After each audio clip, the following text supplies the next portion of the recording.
Welcome to the MacMillan Report. I'm Marilyn Wilkes, your host, and our guest is Genevieve LeBaron, a senior lecturer in politics at the University of Sheffield in the UK and human trafficking and modern-day slavery fellow at the Gilder Lehrman Center for the Study of Slavery, Resistance, and Abolition at the MacMillan Center. She is the author of Protest, Inc., The Corporatization of Activism with Peter Dauvergne, as well as numerous journal articles. She also writes widely for the media and is founder and editor of the Beyond Trafficking and Slavery section of OpenDemocracy.net, which has over 9 million readers. Last year, she was awarded the British Academy for the Humanities and Social Sciences Rising Star Engagement Award. Today, we'll talk with her about global labor standards and exploitation. Welcome, Professor LeBaron. Thank you for having me. Very nice to have you here with us today. So let's start with kind of an overview of the book project you're working on. Tell us about it. Sure. The book project that I'm working on here in my fellowship at Yale is looking at what the big brand companies are doing about forced labor, human trafficking, and slavery in their supply chains. So that's looking at companies like Nike, Walmart, Apple, Nestle, who in the past 15 years or so have been increasingly concerned about the issues of forced labor and trafficking in their supply chains around the world. The International Labor Organization estimates about 21 million victims of forced labor in the world today, and most of that forced labor does take place in the private economy, so in the supply chains of companies like those that I mentioned. And so over the past 15 years or so, those companies have launched a whole bunch of initiatives ranging from different types of auditing to data analytics to multi-stakeholder initiatives, certifications like fair trade, just a whole spate of activity to try to address the issue of forced labor in their supply chain. And what I'm looking at in the book is the effectiveness of those types of initiatives. Are they actually working to trigger change on the ground to actually address the prevalence of forced labor within these chains? Or are they in some ways potentially driving the problem deeper into the shadows of the global economy? And so I'm looking at this question of effectiveness. I'm looking at the question of how are the private initiatives that companies are launching interacting with the public ones that states are taking to things like regulation, labor inspection? Are they complementing each other? Are the corporate initiatives supplementing and strengthening the public regulatory initiatives? Or is there a trade-off going on where the private ones are taking a sort of greater role in the governance sphere and the public ones are becoming less rigorous and potentially have less teeth? So those are the types of things I'm getting at. Okay, and what led you to be interested in this obviously difficult topic? Yeah, that's a good question. In some ways, it goes back quite a ways for me. When I was an undergraduate in Washington State, there was a real problem going on with prison labor. So that was in the late, early 2000s. There was a lot of companies using prison labor as a alternative to sort of outsourcing overseas. So there were reports of companies like Boeing, Starbucks, Nike, Victoria's Secret, usually through their suppliers or subsidiaries, but setting up shop in prisons and using prisoners as a labor force instead of free workers on the outside. And so I became interested at that time in the community that I was living. There was a lot of concern about this, and there was the question of, does this violate prisoners' human rights? You have people who are usually in prison in the US for poverty-related crimes, unable to find jobs in many cases, then being made to work in prison, usually with very little pay and without a real ability to refuse that work. And so I became interested in that. Less in the human rights elements of it and more in the kind of political economic role that it was playing in the US economy.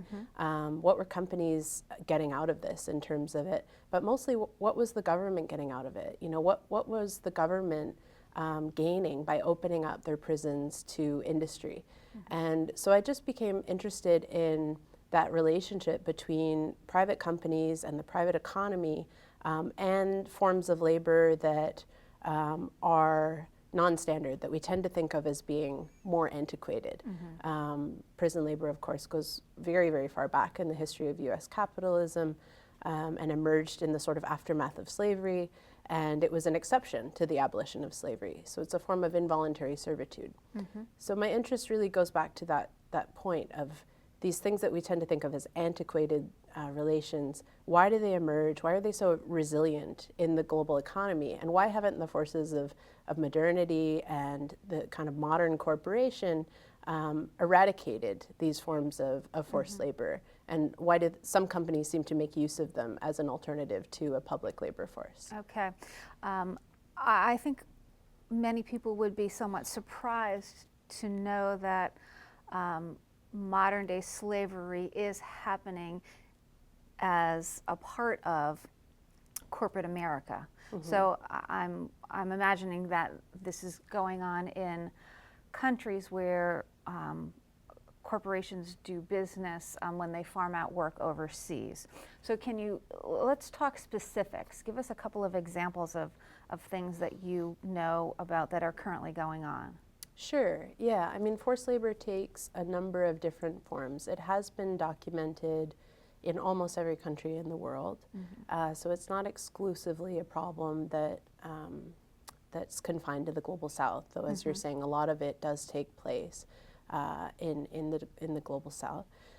Just to give a few examples of what this kind of looks like, The Guardian, it's a UK-based newspaper, recently did a 6-month undercover investigation of the shrimp industry in Thailand, which was a real shock, I think, to a lot of Americans, because that investigation uncovered that forced labor, human trafficking, slavery were rampant in an industry that supplies to the big retailers, in the US, in the UK, in Europe, like Costco and Tesco. And what was happening there was that people were being recruited, usually migrant workers from neighboring countries like Burma, into the Thai fishing industry, and the workers were paying the recruiters, these third-party agents, a fee to find them a job in the Thai shrimp industry. And so they were paying this fee, and then they were essentially being sold off to boat captains, where they were at sea. They were in, kind of hidden parts of the economy. They're at sea. There's not a lot of surveillance. No one's really checking, and there were rampant abuses that ranged from torture to manipulation of debt and wages. All sorts of practices that were classified as slavery.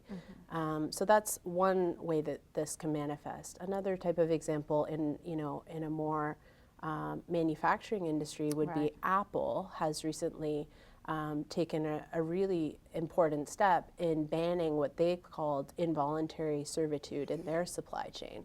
So what they discovered over the past year or so was that in some of their supplier factories like Foxconn, Pegatron in China, a similar dynamic was happening with recruiters going to find workers who really needed work, workers who were pretty vulnerable, often migrants, who didn't have any real opportunity to work where they were living.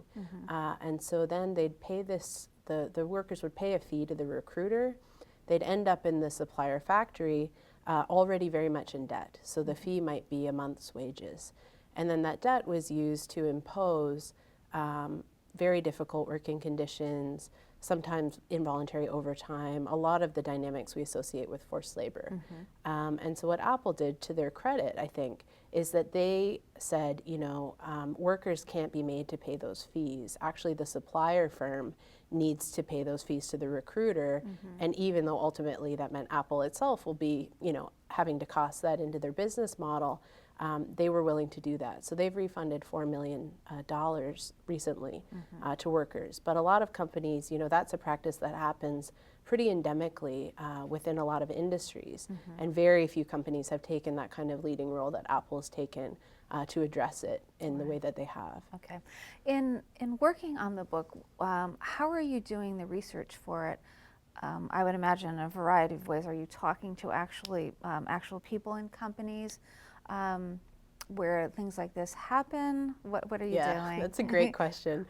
Forced labor, as you can well imagine, is an extremely difficult topic to research. It's illegal in almost every country in the world.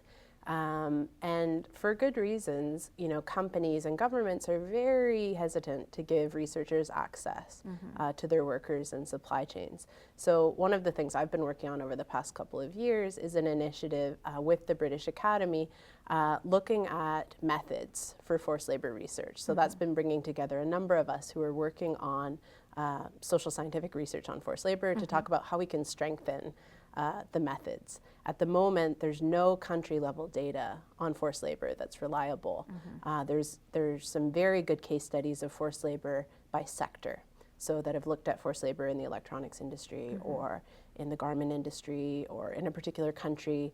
And what I've done in my book is use that sector-level data as a sort of starting point to understanding the dynamics and the patterns of how some of this is actually playing out.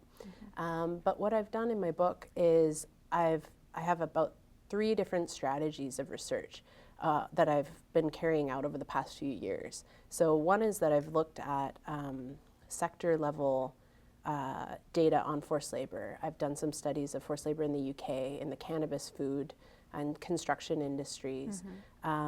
And that's given me a really good sense of the patterns of how these practices manifest, but also some of what companies are doing to address them. I've also taken a look at audit firm data. So that's the data that audit firms are collecting. They're the ones who are kind of going in and being the boots on the ground in terms of conducting these inspections of factories, mining sites, the like. And so they have a lot of knowledge of how these practices have evolved over time, whether we're seeing increases or decreases in different sectors, et cetera. So I've used some of that to gain insights about whether, how practices are evolving. And the last thing that I've done is I've interviewed a lot of people with firsthand knowledge of the corporate social responsibility initiatives and their effectiveness. So that ranges from industry representatives to auditors to people involved with multi-stakeholder initiatives, really just a range of different people. I've conducted about 100 interviews on these questions to try to get the best knowledge that's available about whether these initiatives are effective, under what circumstances they're effective, and what the gaps are in terms of further work that needs to be done.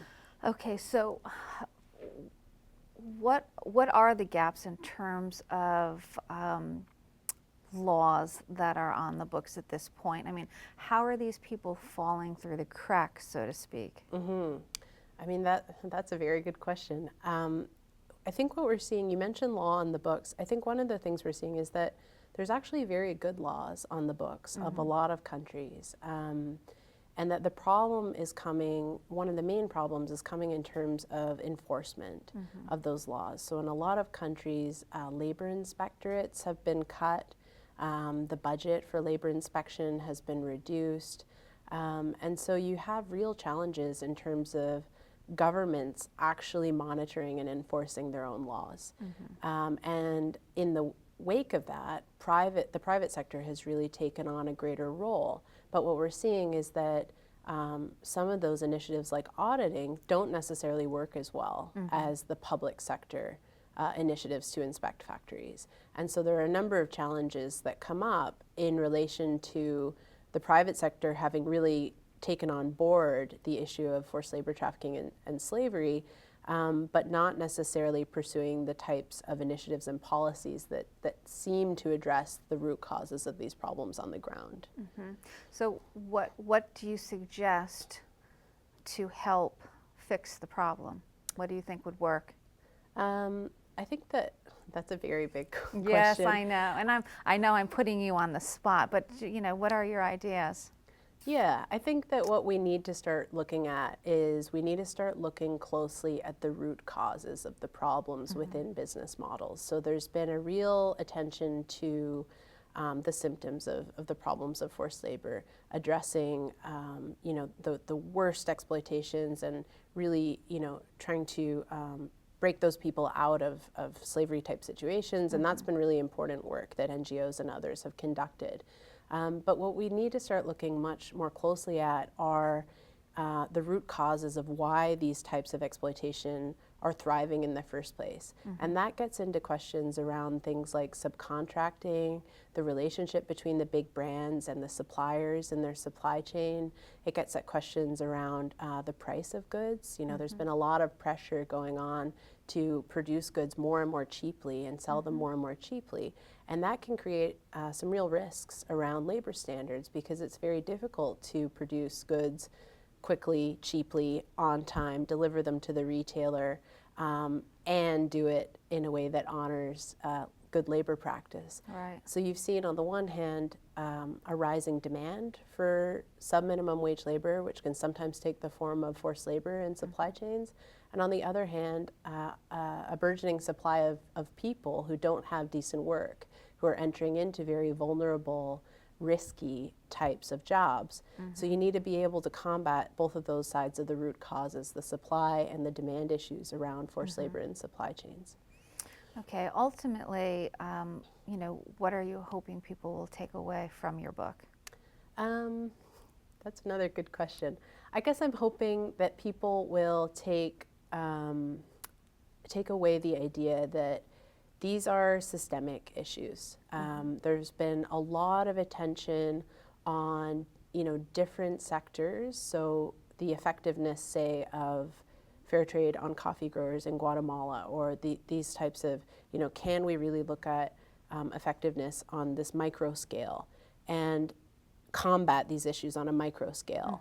And part of what I think I'm trying to get at in the book and trying to understand in the book is whether that's effective, or whether we need to be taking a much more systemic look at these problems as problems that are fundamentally rooted in how the global economy itself is set up and organized and run and governed.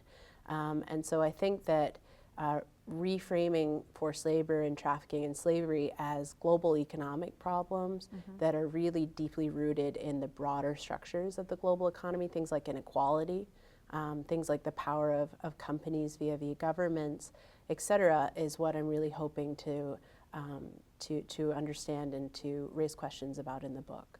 Okay, very good. Thank you so much for being here with us today and sharing some of your work. Thank you for having me. For more information about Professor LeBaron and her research, please visit our website at macmillanreport.yale.edu. Be sure to join us again for another episode of the MacMillan Report, made possible through funding from the Whitney and Betty MacMillan Center for International and Area Studies at Yale.